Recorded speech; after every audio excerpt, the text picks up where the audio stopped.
بسم اللہ والصلاة والسلام علی رسول اللہ اما بعد۔ ایک شخص نے سوال کیا کہ قرآن کریم میں اللہ تعالیٰ نے جنت کا ذکر کرتے ہوئے اسے آسمانوں پر سدرۃ المنتہا کے قریب بتلایا ہے، اور انجیل میں اللہ نے جنت کو زمین پر مشرق کی طرف بتایا ہے۔ ان دونوں میں سے سچا بیان کون سا ہے؟ صحیح بات کون سی ہے؟ سب سے پہلے تو اس بھائی کے اس سوال کی میں تنقیح کرنا چاہوں گا، یعنی اس سوال کو درست کرنا چاہوں گا۔ انہوں نے سب سے پہلا جملہ استعمال کیا کہ قرآن کریم میں اللہ تعالیٰ نے جنت کو آسمانوں پر سدرۃ المنتہا کے قریب بتلایا ہے۔ یہ ان کا جملہ بالکل پرفیکٹ اور درست ہے، اور ایسا ہی ہے۔ سیکنڈ پہ جو جملہ استعمال کیا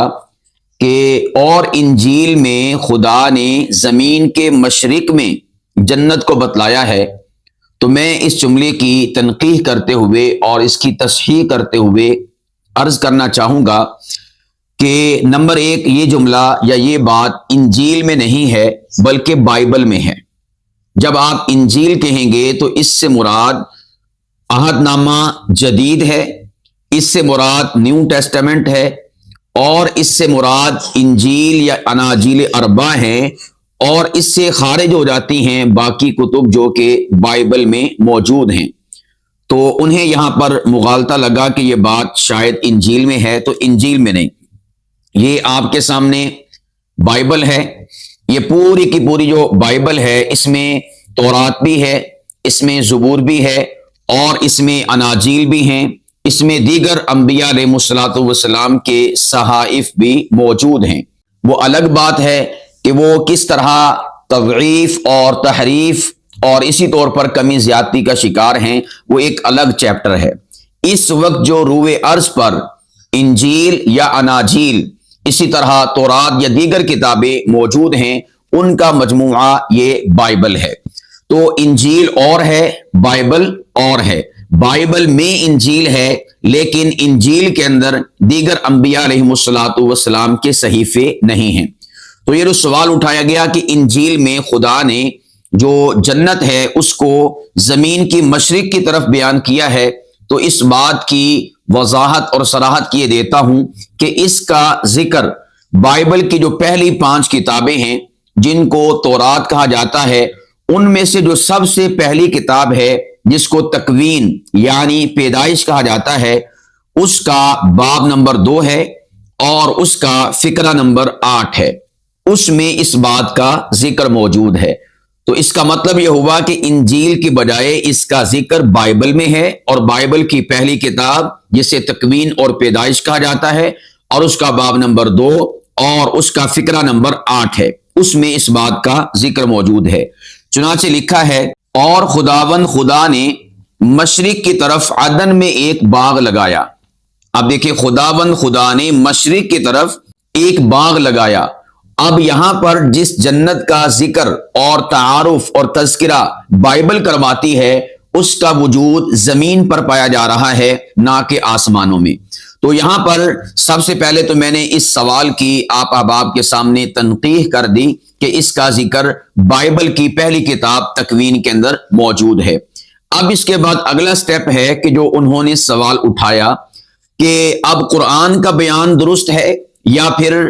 بائبل کا بیان درست ہے۔ تو میرے پیارو، اس بات کو بالکل واضح لفظوں میں آپ کے سامنے رکھ دینا چاہتا ہوں کہ قرآن کا بیان ہی بالکل درست ہے اور بالکل پرفیکٹ ہے۔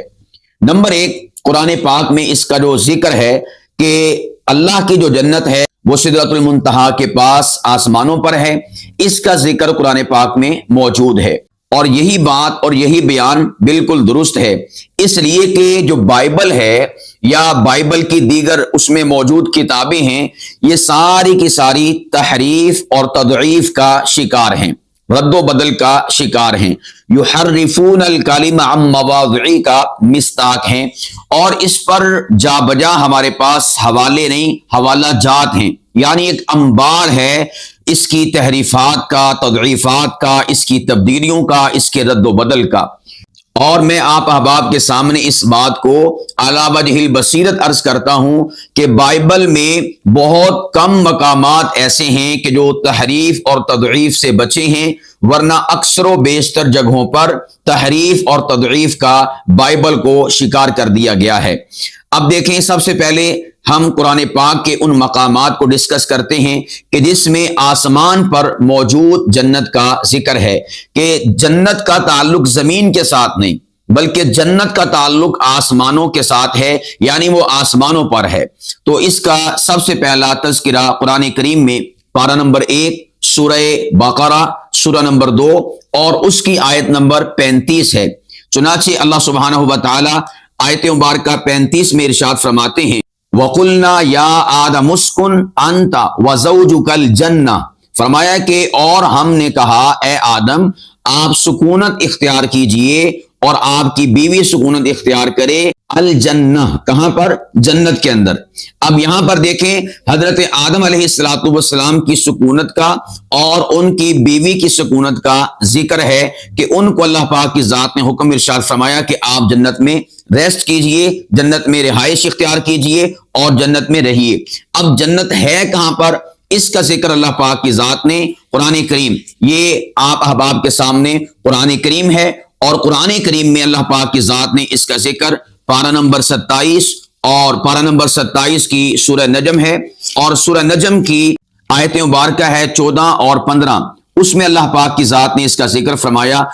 عند سدرۃ المنتہا عندہا جنت المأوی، فرمایا کہ سدرۃ المنتہا کے پاس، یعنی وہ پیچھے ذکر ہو رہا ہے رسول پاک علیہ السلام کی معراج کا، تو اس کی الوداعی جو سرمنی ہے اور الوداعی تقریب ہے اس کا ذکر ہو رہا تھا، تو اللہ پاک کی ذات نے فرمایا کہ وہ عند سدرۃ المنتہا، سدرۃ المنتہا کے پاس اس کا انعقاد ہوا، اور پھر اس کے بعد کہا کہ جو سدرۃ المنتہا ہے عندہا جنت المأوی، اسی کے پاس ہے جنت المأوی، یعنی اللہ پاک کی ذات نے قرآن کریم میں جنت کہاں پر ہے، اس کا مقام اور اس کی جگہ کا ایڈریس بتایا ہے کہ جنت سدرۃ المنتہا کے پاس ہے اور وہ آسمانوں پر ہے۔ تو گویا کہ قرآن پاک کے اس بیان سے یہ بات بالکل واضح ہو گئی کہ جنت کا تعلق آسمانوں کے ساتھ ہے، اس کا تعلق زمین کے ساتھ نہیں ہے۔ اب اللہ پاک کی ذات نے یہاں پر قرآن کریم میں ایک اور مقام پر فرمایا،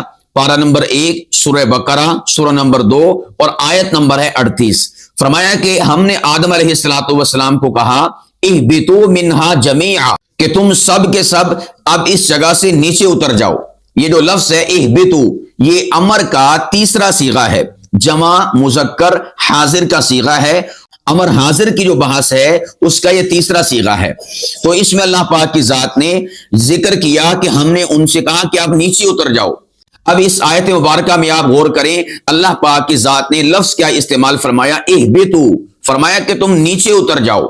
اب نیچے اوپر والی جگہ سے نیچے اترا جاتا ہے، نہ یہ کہ انسان کسی جگہ سے نکلے تو اس کو نیچے اترنا کہتے ہیں۔ تو آسمانوں پر چونکہ جنت ہے اور وہیں پر آدم علیہ السلام اور سیدہ حوا رہتے تھے، تو وہاں سے جب اللہ پاک کی ذات نے نکالا تو اس لیے لفظ استعمال فرمائے کہ اس آسمانوں والی جنت سے اب تم نیچے اتر جاؤ، یعنی زمین پر چلے جاؤ۔ تو قرآن پاک کا یہ بیان اس حوالے سے بالکل واضح اور مترشح ہے۔ نمبر 1، اللہ پاک کی ذات نے آدم اور سیدہ حوا سلام اللہ تعالی علیہما ان دونوں کو اپنی جنت کا مہمان بنایا، اور وہ جنت آسمانوں پر ہے، سدرۃ المنتہا کے پاس ہے، اور اس جنت کا تعلق زمین کے ساتھ نہیں ہے۔ اور نمبر 2، یہ جو بات بائبل نے بیان کی ہے کہ اس جنت کا تعلق زمین کے ساتھ ہے اور وہ زمین کے مشرق میں موجود ہے، یہ بات بالکل غلط ہے۔ اس اعتبار سے غلط ہے، نمبر 1 کہ بائبل میں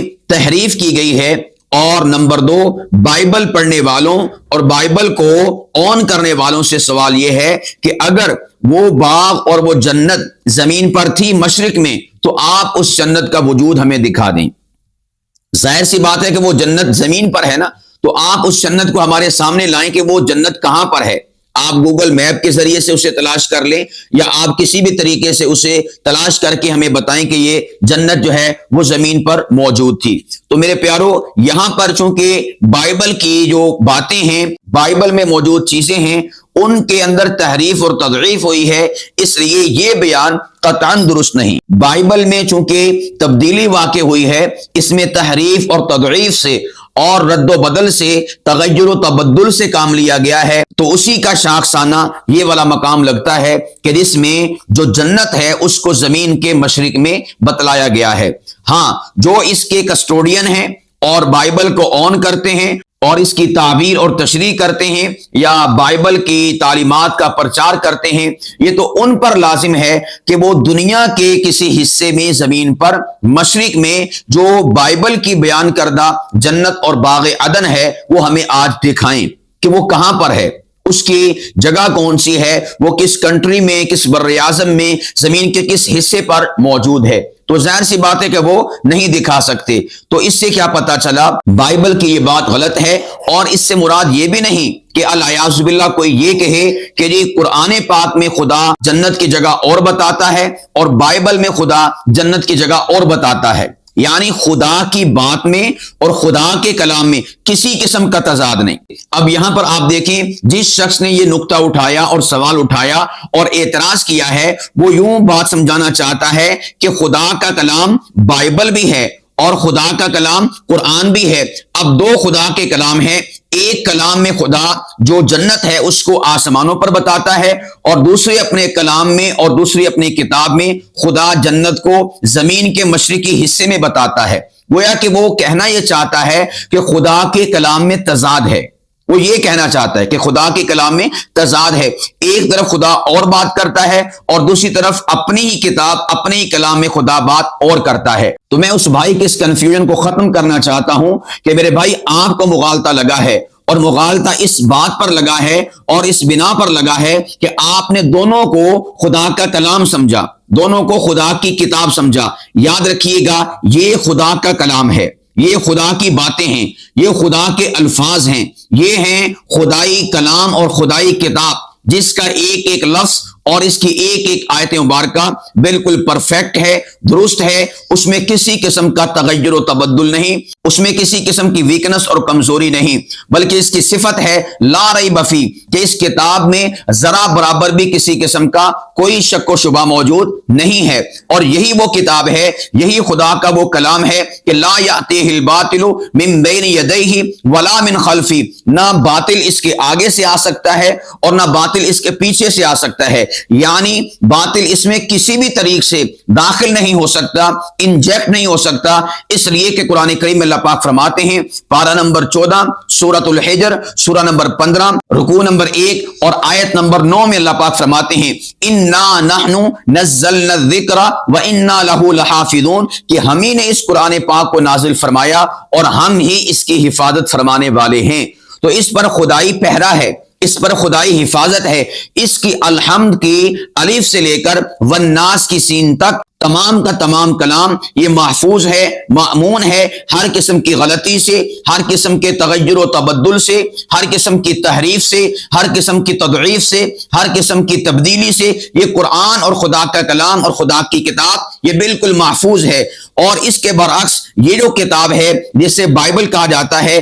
جسے کلام مقدس کہا جاتا ہے، جسے کتاب مقدس کہا جاتا ہے، نمبر 1 یہ پورا کا پورا خدا کا کلام نہیں ہے، خدا کی کتاب نہیں ہے۔ اس میں خدا کا کلام کہیں چیدہ چیدہ ہمیں ملتا ہے، یعنی ہم انگلیوں پر شمار کر سکتے ہیں کہ اس میں جو موجود خدا کا کلام ہے۔ میں آپ پر ایک بات بالکل واضح کر دینا چاہتا ہوں کہ ہم اس روئے عرض پر اس کتاب کو پکڑ کر کہہ سکتے ہیں کہ اس کی الحمد کے الف سے لے کر والناس کی سین تک ایک ایک لفظ، ایک ایک جملہ، ایک ایک آیت، ایک ایک بات اللہ کا کلام، خدا کی باتیں اور خدا کے الفاظ ہیں۔ لیکن یہ جو کتاب ہے جس کو بائبل کہا جاتا ہے، جس کو کتاب مقدس کہا جاتا ہے، جسے کلام خدا کہا جاتا ہے، اس کو پکڑ کر نہیں کہا جا سکتا کہ یہ خدا کا کلام ہے۔ اس کی بائبل کی پہلی کتاب تکوین یعنی پیدائش کے پہلے باب سے لے کر بائبل کی سب سے آخری کتاب مکاشفہ، اس کی آخری باب کی آخری جو آیت اور فقرہ ہے،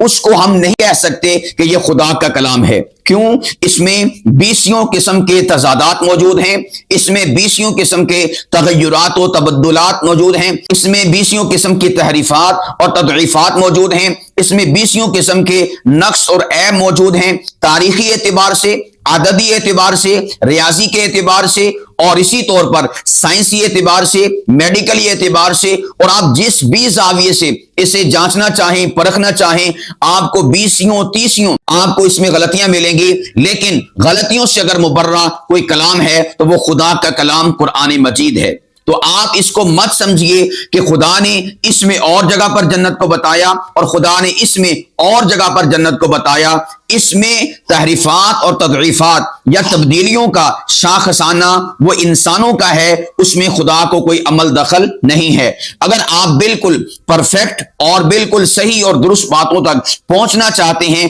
تو آپ کو اس کلام کو سٹڈی نہیں کرنا ہوگا، آپ کو اس کلام کو نہیں پڑھنا ہوگا، بلکہ آپ کو اس کو چھوڑ کر اس کتاب کو پڑھنا ہوگا کہ اس کتاب کی صفت ہے لا ریب فی، اس میں رائی کے دانے کے برابر بھی کسی قسم کا شک و شبہ موجود نہیں ہے۔ آپ کو اس کتاب کو پڑھنا ہوگا کہ لا یأتیہ الباطل من بین یدیہ ولا من خلفہ، کہ اس کتاب میں باطل کسی بھی طریق سے نہیں آ سکتا۔ آپ کو اس کتاب کو پڑھنا ہوگا کہ اس کتاب کی حفاظت کی ذمہ داری اللہ نے قرآن پاک میں اٹھائی، انا نحن نزلنا الذکر وانا لہ لحافظون۔ آپ کو اس کتاب کو پڑھنا ہوگا کہ اس کتاب کے دنیا میں کروڑوں حفاظ ہیں کہ جن کے سینوں میں ایک ایک لفظ اس کتاب کا موجود، مأمون اور محفوظ ہے، کسی قسم کا تغیر و تبدل نہیں۔ آپ دنیا کے کسی بھی کونے میں چلے جائیں، آپ افریقہ میں چلے جائیں یا آپ امریکہ میں چلے جائیں، آپ ایشیا میں چلے جائیں یا آپ یورپ میں چلے جائیں، دنیا کے کسی کونے میں چلے جائیں، آپ انڈونیشیا کے جزائر میں چلے جائیں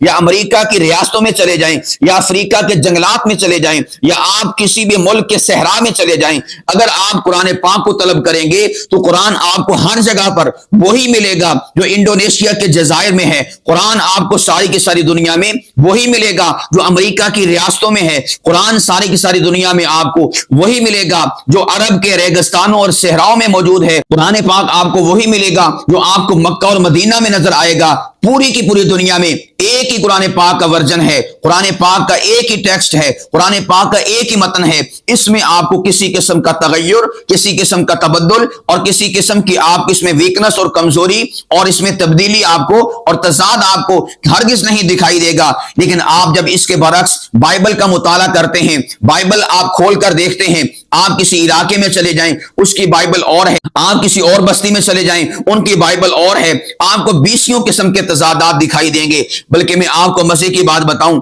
آپ کسی علاقے کو چھوڑیں، آپ کسی خطے کو چھوڑیں، آپ کسی کنٹری کو چھوڑیں، آپ کسی بر اعظم کو چھوڑیں، آپ فلاں جگہ کے چرچ اور فلاں جگہ کے چرچ کو چھوڑیں، آپ اس بائبل کو جو کہ آپ کے ہاتھ میں ہو اس بائبل کو دیکھیے گا، آپ کو اس بائبل میں ہی یعنی اندر ہی 20 قسم کے تضادات دکھائی دیں گے۔ بڑی مثال میں آپ کے سامنے رکھتا ہوں، میں چھوٹی مثالیں ذکر نہیں کرتا، سب سے بین اور بڑی مثال آپ کے سامنے رکھتا ہوں۔ بائبل میں اس وقت 4 قسم کی اناجیل موجود ہیں، انجیل متی، انجیل مرکز، انجیل لوکا اور انجیل یوحنا، یہ 4 قسم کی اناجیل ہیں۔ آپ جب بائبل کے اندر اناجیل کا مطالعہ کریں گے تو آپ کو انجیل تو ویسے ایک ہونی چاہیے تھی کیونکہ عیسیٰ ابن مریم پر ایک ہی انجیل نازل ہوئی تھی، مگر آپ کو بائبل میں 4 قسم کی اناجیل دکھائی دیں گی۔ آپ رویرس کے کسی خطے میں چلے جائیں، آپ کو 4 قسم کے قرآن نہیں دکھائی دیں گے،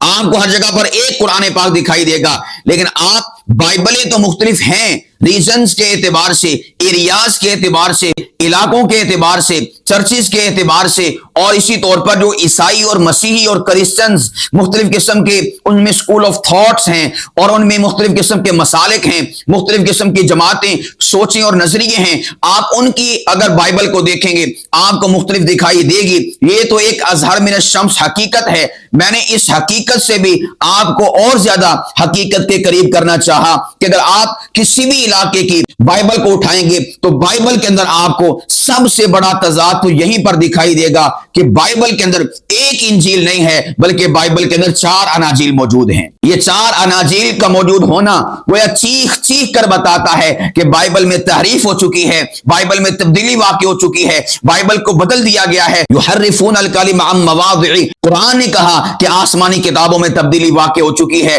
آپ قرآن پاک کے اس دعوے کی تصدیق بائبل کے اندر پائیں گے کہ جو قرآن نے کہا وہ بالکل صحیح کہا، بالکل پرفیکٹ کہا۔ اس لیے میں آپ کو ایک ٹول اور ایک اصول دینا چاہوں گا۔ وہ اصول کیا ہے میرے پیارے بھائیوں؟ اللہ نے قرآن کریم میں فرمایا، قرآن پاک کی صفت ہے المہیمن، یعنی یہ سابقہ آسمانی کتابوں پر نگہبان اور نگران ہے۔ فرمایا کہ اگر آپ یہ جانچنا چاہتے ہیں کہ بائبل کی کون سی بات صحیح ہے، بائبل کی کون سی بات غلط ہے، اس وقت جو موجودہ تورات ہے اس میں کون کون سے متن اور متون صحیح ہیں اور کون کون سے متون صحیح نہیں ہیں، اسی طرح اناجیل میں، اسی طرح زبور میں، اسی طرح دیگر آسمانی کتابیں جن کا دعویٰ کیا جاتا ہے کہ اس میں سارے کے سارے آسمانی صحائف اور کتابیں موجود ہیں، اگر آپ جانچنا چاہتے ہیں، اگر آپ پرکھنا چاہتے ہیں اس میں کون کون سی بات حق ہے، سچ ہے، صحیح ہے، آسمانی ہے، خدائی ہے، تو پھر آپ کو قرآن پاک کو لینا ہوگا۔ قرآن پاک المہیمن ہے، قرآن پاک نگہبان ہے،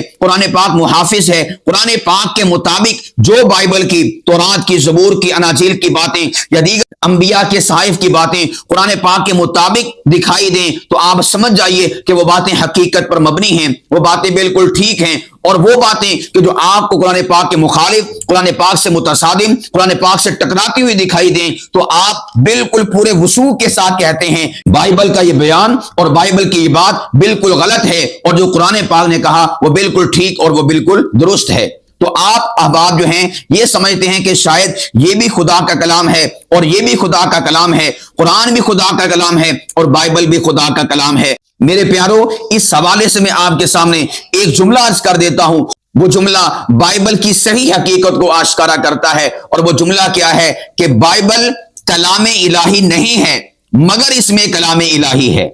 جملہ پھر سے نوٹ کیجئے گا، بائبل کلام الہی نہیں ہے، بائبل میں کلام الہی ہے، یعنی بائبل ٹوٹل کی ٹوٹل کلام الہی پر مبنی اور مشتمل نہیں ہے، بلکہ کہیں کہیں پر اس میں خدا کا کلام موجود ہے۔ اب ہمیں کیسے پتا چلے گا کہاں کہاں پر خدا کا کلام ہے؟ اس کے لیے آپ کو کسوٹی، ترازو اور پیمانہ خدا نے آخری کتاب، آخری نبی محمد مصطفیٰ صلی اللہ علیہ وسلم کے اوپر نازل ہونے والی کتاب قرآن پاک کی صورت میں دیا ہے۔ یہ آپ کے پاس ترازو ہے، یہ آپ کے پاس کسوٹی ہے، یہ آپ کے پاس سکیل اور پیمانہ ہے۔ اس کے ترازو میں بائبل کو تولیے گا، جو باتیں اور جو چیزیں اور جو دعوے قرآن پاک کے مطابق ہوں وہ اس میں صحیح ہیں، وہ اس میں درست ہیں، اور جو باتیں اور جو دعوے اور جو چیزیں آپ کو قرآن پاک کے مخالف اور متصادم اور مد مقابل دکھائی دیں تو آپ پکار اٹھیے اور کہہ اٹھیے کہ بائبل کی یہ بات غلط ہے، اس لیے کہ کسوٹی ہمارے پاس اللہ کا قرآن،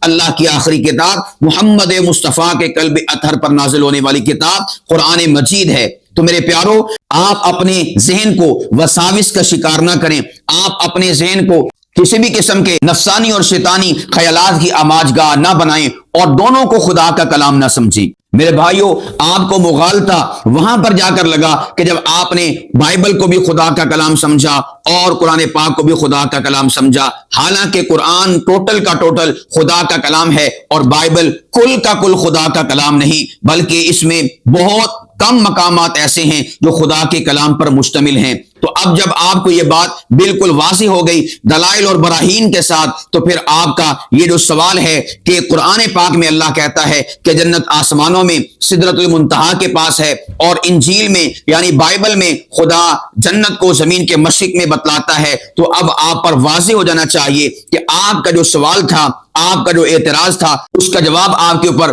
مترشح ہو جانا چاہیے کہ جو بائبل کا بیان ہے وہ غلطی پر مبنی ہے، بائبل کا بیان حقیقت پر مبنی نہیں ہے، اور قرآن پاک کا بیان وہ حقیقت پر مبنی ہے، سچائی پر مبنی ہے، اور وہ کیا ہے کہ جنت کا تعلق زمین کے ساتھ نہیں ہے اور زمین کی مشرقی سائڈ کے ساتھ نہیں ہے، بلکہ جنت کا تعلق عند سدرۃ المنتہا، اندہا جنت المأوا، اس کا تعلق سدرۃ المنتہا کے پاس آسمانوں پر ہے۔ تو گویا اللہ کی جنت زمین پر نہیں بلکہ اللہ کی جنت آسمانوں پر ہے۔ لہٰذا جو آپ کے ذہن میں اشکال پیدا ہوا تھا کہ نعوذ باللہ خدا کے کلام میں تضاد ہے، میرے پیارو آپ خدا کے کلام میں تضاد سمجھتے رہے، جبکہ آپ پر یہ حقیقت ہی مترشح نہ تھی کہ خدا کے کلام میں تضاد نہیں، بلکہ خدا کی باتیں وہ بالکل پرفیکٹ ہیں، وہ بالکل درست ہیں۔ اصل میں کہاں پر آ کر آپ کو مغالطہ لگا کہ جب آپ نے بائبل کی حقیقت کو نہ جانا، آپ نے بائبل کی حقیقت کو نہ سمجھا، یہاں پر آ کر آپ کو مغالطہ لگا اور آپ نے اس کو خدا کی ذات کے ساتھ منسوب کر دیا کہ شاید خدا کہیں پر اور بات کرتا ہے، کسی اور کتاب میں کسی اور طریقے سے بات کرتا ہے۔ خدا کی باتیں وہ بالکل درست ہیں، بالکل پرفیکٹ ہیں۔ آدم سے لے کر آخری نبی محمد مصطفیٰ صلی اللہ علیہ وسلم کی ذات بابرکت تک جتنے انبیاء علیہ الصلوۃ والسلام آئے، خدا نے ہر ایک نبی کے ساتھ جو بھی کلام کیا، جو بھی گفتگو کی، جو بھی کتاب عطا فرمائی، خدا کی باتیں ہر نبی کے ساتھ بالکل واضح تھیں، مترشح تھیں، بالکل عیاں تھیں، حقیقت پر مبنی تھی، سچائی پر مبنی تھی، اس میں کسی قسم کا کوئی تضاد نہیں تھا۔ اور آپ کو جو مغالطہ لگا وہ اس بنا پر لگا کہ آپ نے بائبل کی حقیقت کو جانا نہیں، بائبل کی حقیقت کو سمجھا نہیں، اس بنا پر آپ کو میرے پیارے مغالطہ لگا۔ آپ اپنے مغالطے کو دور کیجئے اور آپ بائبل کو خدا کا کلام نہ سمجھیے ٹوٹل کا ٹوٹل اور کل کا کل، بلکہ آپ اس کو جزوی طور پر خدا کا کلام سمجھیں، خدا کی باتیں سمجھیں کہ اس میں کہیں کہیں پر موجود ہیں، اور آپ اس کہیں کہیں کی تلاش کے لیے کسوٹی اور معیار قرآن پاک کو بنائیے۔ اور قرآن پاک یہ ٹوٹل کا ٹوٹل اور کل کا کل، الحمد کی الف سے لے کر والناس کی سین تک، یہ مکمل کا مکمل خدا کا کلام، خدا کی باتیں ہیں، اور آپ نے اس میں موجود باتیں اور اس میں موجود دعوے اور اس میں موجود چیزیں انہی پر بلیو اور بھروسہ کرنا ہے اور کامل درجے کا یقین رکھنا ہے، اس لیے کہ اس کی صفت ہے لا ریب فی، اس میں رائی کے دانے کے برابر بھی کسی بھی قسم کا کوئی شک و شبہ موجود نہیں ہے۔ تو آئیے قرآن کے ساتھ اپنے آپ کو متمسک کیجئے، قرآن پاک کے ساتھ اپنے آپ کو وابستہ کیجئے، قرآن پاک کے دامن کے ساتھ اپنے آپ کو متعلق کیجئے، اور قرآن کو سینے سے لگا کر قرآن پاک میں تدبر کیجئے، تفکر کیجئے، اسے حتمی دستور حیات دنیا کا اور آخرت کا سمجھیے، اور اس کے مطابق اپنے عقائد، اپنے اعمال، اپنے افعال کو بنانے کی کوشش کیجئے۔ انشاءاللہ العزیز جب جب آپ جو ہے قرآن پاک کے ساتھ اپنے آپ کو اٹیچ کریں گے، اپنے آپ کو متعلق کریں گے، اپنے آپ کو متمسک کریں گے، انشاءاللہ ظلمات چھٹتی چلی جائیں گی اور آپ اجالے کی طرف، روشنی کی طرف اور نور کی طرف بڑھتے چلے جائیں گے، اور منزل کے طور پر آپ کو اللہ سبحانہ و تعالی بصورت ایمان جنت کا مہمان بنائے گا۔ جب آپ کو جنت کا مہمان بنائے گا تو پھر اس موقع پر جب آپ جنت میں انٹر ہو رہے ہوں گے تو انشاءاللہ آپ اس موقع پر بھی پکار کر کہیں گے کہ ہاں، خدا نے جس جنت کا ذکر قرآن پاک میں کیا تھا وہ جنت آسمانوں پر ہے، چونکہ میں آسمانوں کی جنت میں داخل ہو رہا ہوں، اور جس جنت کا ذکر بائبل کے اندر موجود تھا، بائبل کی کتاب تکوین میں موجود تھا، وہ جنت کوئی اور تھی، وہ جنت اور باغ کوئی اور تھا، اس کو انسانوں نے تبدیلی کا شکار کر دیا، وہ حقیقی جنت نہیں تھی جس کا ذکر بائبل میں ہے، بلکہ حقیقی جنت تو وہ ہے جس کا ذکر قرآن پاک میں ہے۔